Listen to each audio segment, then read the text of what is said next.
सावधान, कथा सुनने बैठो तो पहले विचार कर कर बैठो कि अरे ये तो सब चिल्लाते रहेंगे, चलता रहेगा। भगवान की कथा सुनना है 5 दिन मन लगाकर, चित्त लगाकर, दिल लगाकर सुन।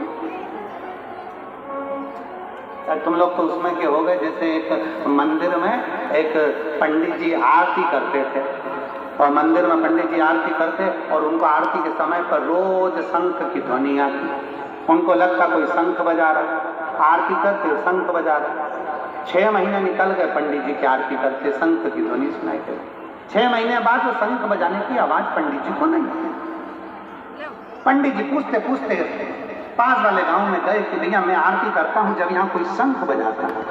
वहीं पे कुमार घोट मोट कराया हुआ था गंजी, खूब चिल्ला चिल्ला के रोया, हाय रे मेरा शंखेश्वर मर गया, हाय रे मेरा शंखेश्वर मर गया, हाय रे मेरा शंखेश्वर मर गया। पंडित जी ने पूछा कौन मर गया? कि मेरा शंखेश्वर मर गया। पंडित जी को लगा कोई शंख वाले महाराज थे, वो मर गए बेचारे। पंडित जी को लगा कि इतना बड़ा महाराज मरा तो अपन भी घोट मोट करा। पंडित जी ने भी गंजी कराया। पंडित जी गंजी करा के मंदिर में आरती कर रहे थे, तो आरती में जितने लोग आए थे उन्होंने पूछ लिया पंडित जी तुमने गंजी क्यों कराई? पंडित जी बोले पास के गांव में एक शंख वाले महाराज थे, वो मर गए, इसलिए मैंने गंजी कराई। गांव के लोगों ने सोचा इतने बड़े महाराज थे तो अपन भी करा लो। अब पूरे गांव ने गंजी करा दी। एक गांव के लोग गंजे हुए तो दूसरे गांव में सूचना गई। उनने पूछा गंजों से तुमने क्यों गंजी कराई? हमारे गांव के पास गांव के पास गांव आए शंख वाले महाराज थे, आरती में शंख बजाते थे, मर गए तो गंजी कराई। आसपास के जितने 42-43 गांव थे सब गंजे हो गए। गांव के गंजे इकट्ठे होकर आगरा पहुंच गए,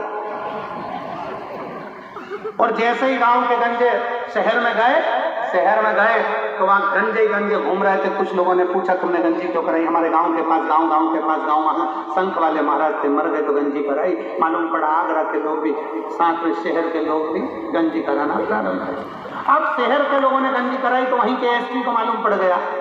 एसपी ने कलेक्टर से कहा सर बात समझ में नहीं आ रही, पूरे शहर में और गाँव में गंजे दिख रहा है। उन्होंने कहा गंजों को पकड़ो।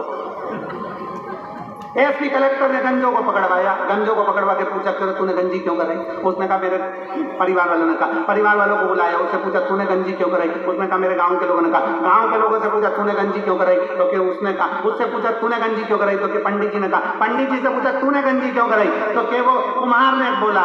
कुम्हार के पास गए, तूने गंजी क्यों कराई? तो कि मेरा एक ही गधा था बेचारा मर गया।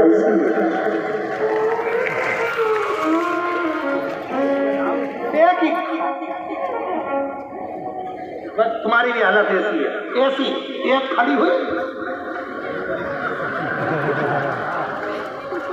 वो दूसरी खड़ी।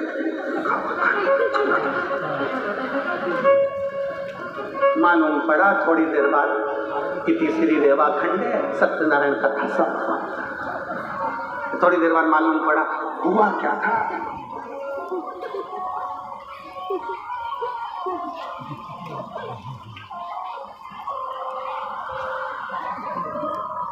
पंखा चल रहा था तो पंखे में क्या हुआ था, थोड़ा तेज चल रहा था।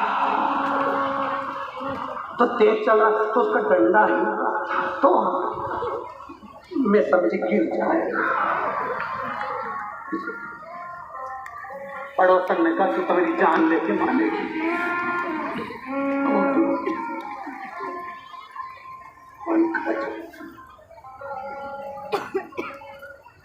तेरे डमरू की धुन काशी लिखा तेरे डमरू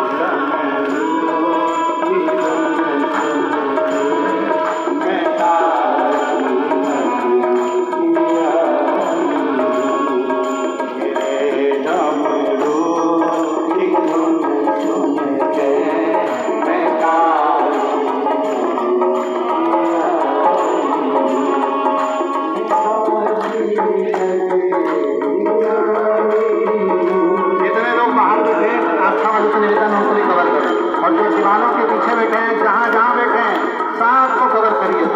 दिखाइए लाखों की भक्ति देखिए शिव भक्तों की, बड़े प्रेम से दोनों हाथों से।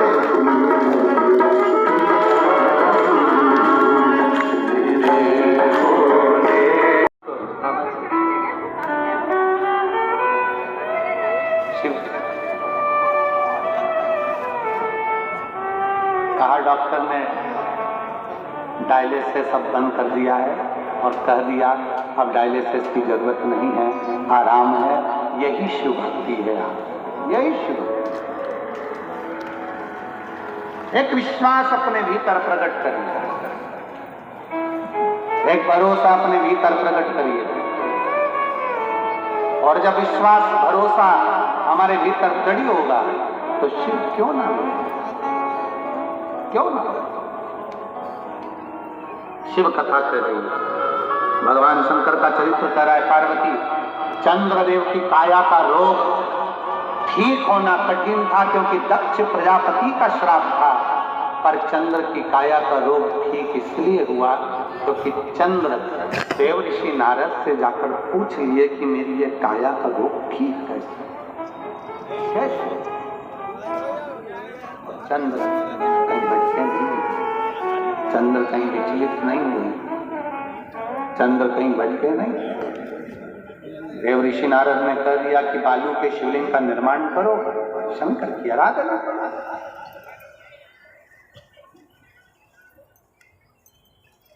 थोड़ी मेहनत हाथ की, बाकी कृपा भोले नाथ।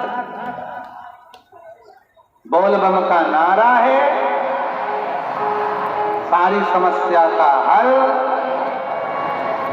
श्री शिवाय।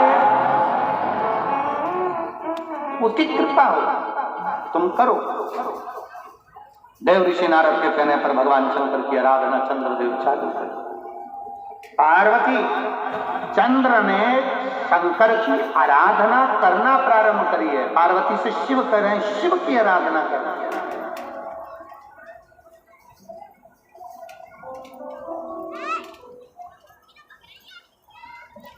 देखिए, एक बहुत सुंदर सम्मान है। मूर्ति से बड़ा, मूर्ति से बड़ा पूजन का फल है शिव पिंडी का, शिवलिंग। मूर्ति से बड़ा। वैष्णो देवी में क्या है? तीन छोटी छोटी पिंडी, लक्ष्मी, पार्वती और सरस्वती। पिंडी का महत्व 12 ज्योतिर्लिंग में क्या है? मूर्ति नहीं है। 12 ज्योतिर्लिंग में भी शंकर की शिव पिंडी है, शिवलिंग है। शिव महापुराण की कथा कहती है, पार्वती से भगवान शंकर कह रहे हैं, सुनो पार्वती, मेरे इस स्वरूप से बढ़कर मेरा वो स्वरूप जो भगवान ब्रह्मा और विष्णु ने एक पर्वत को घिसकर एक लिंग की आकृति तैयार करी थी, अग्नि का खंभ प्रकट करा था, संपूर्ण ज्योति एक खंभ के अंदर उन्होंने प्रकट कर दी थी। उसी ज्योति के रूप में मेरा प्राकट्य हुआ और मैं शिवलिंग के रूप में पूजाया। सुनो पार्वती, मेरे इस स्वरूप से बड़ा होता है शंकर का शिवलिंग, अर्थात मेरा एक लिंग स्वरूप, एक पिंडी स्वरूप, वो मुझसे बड़ा।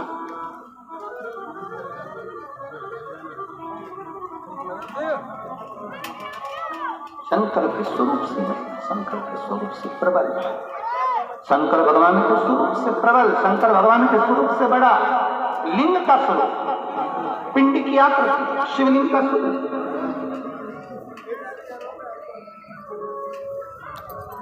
देव ऋषि नारद ने चंद्रदेव को कहा कि शंकर की आराधना करो, पर चंद्रदेव ने मेरे इस स्वरूप की आराधना नहीं करी, मेरे चंद्रदेव ने लिंग की आराधना करी, शिवलिंग की आराधना की, पिंड की आराधना की।